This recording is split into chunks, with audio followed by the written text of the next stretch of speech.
Have you ever wanted to feel like Takumi, racing on the downhill of Mount Akina?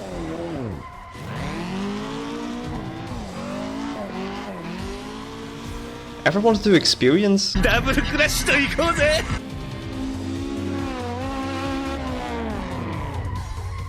How about just taking the A86 for drift run, or a tandem drift with a friend?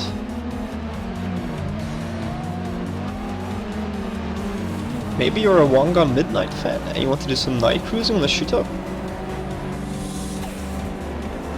What about Initial D's sequel, MF Ghost? No anime or game exists yet, but you can sure as hell simulate it here. All of this and more is possible in Assetto Corsa. Now you may be confused, you may already own Assetto Corsa on PC or console, but you may have never seen anything like this in your version. That's because the PC version is heavy moddable. See, this is how the game looks vanilla. And then we add the Japan DLC to give us the Tofu Mobile. And then we throw on Content Manager with the custom shader patch. And then we switch it to a Akina track mod. And then the custom shader patch allows us to make it nighttime. And this is what I love about Assetto Corsa. It can be whatever you want it to be. You can mod in nearly any car or any track imaginable. I mean, you can take it so far, you can drift the baby car on Royal Raceway.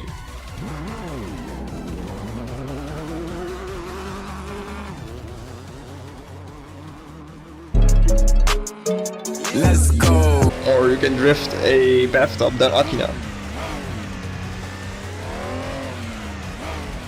You wanna do some rally? Sure. You wanna do downhill drifting? Sure. Circuit racing? Sure. What about maps imported from Mario Kart and other fun stuff? No problem.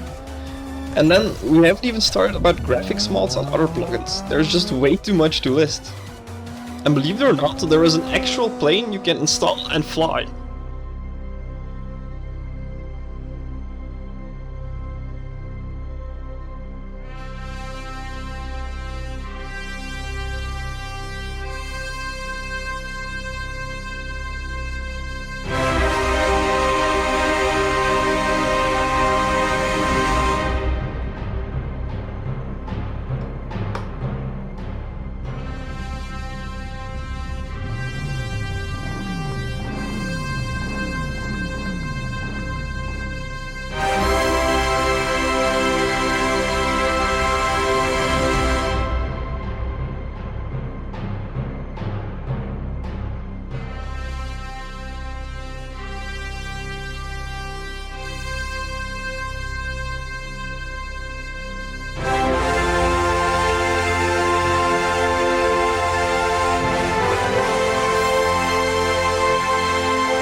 Not only that, but Assetto Corsa has multiple single-player events that you can run on almost every custom track.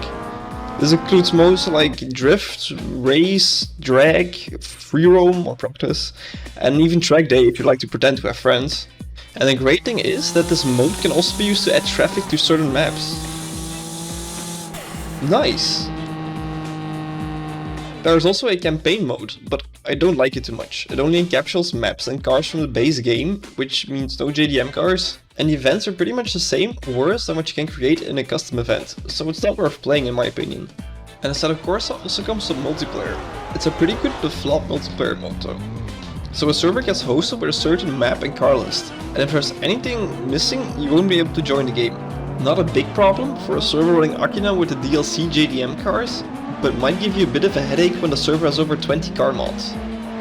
Most servers relieve this issue by hosting car packs you can download from our Discord server most of the time. Content Manager also allows for downloading through the client, but barely any servers have this set up for some reason. The car physics also are amazing in this game. All the official vanilla cars handle nearly identical to their real counterparts, and are so much fun to drive. With car mods it's a little bit different. Some of them feel better than their official versions, and others feel worse than you could ever imagine. This is the case for the 2018 Type R. This thing feels terrible to drive. I don't think it resembles a real car at all. Like when I drive this Renault Megane RS, it feels more like a Type R than the actual Type R mod. It truly depends on who created the mod and when.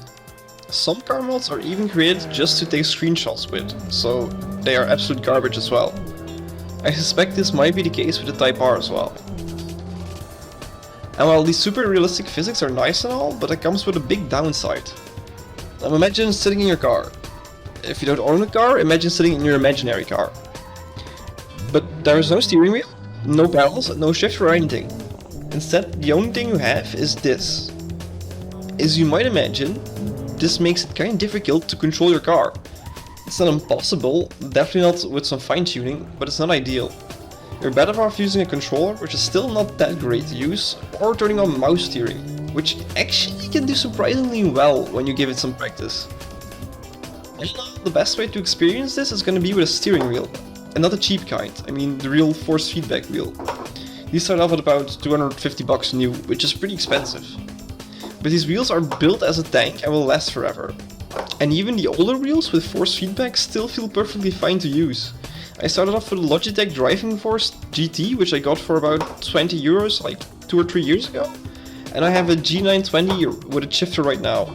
And to be very honest, they feel very much the same. The G920 feels more refined and makes way less noise. But I recommend getting a G27, which comes with 3 pedals and an 8 shifter. It can be found for around 50 to 150 bucks if you're looking on like a local second-hand website. I recently upgraded the setup a bit as well. I added a Playseat challenge and a Fanatec handbrake. And I also got this Gmod shifter mod, which is a massive improvement over the normal stock shifter.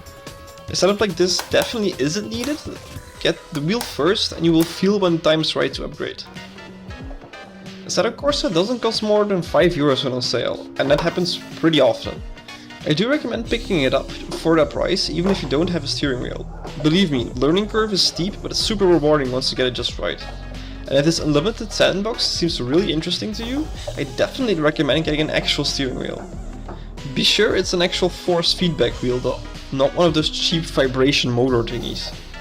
Anyway, I hope you enjoyed the video. Please leave a like, but don't even dare subscribing. That's only for the most elite downhill racers.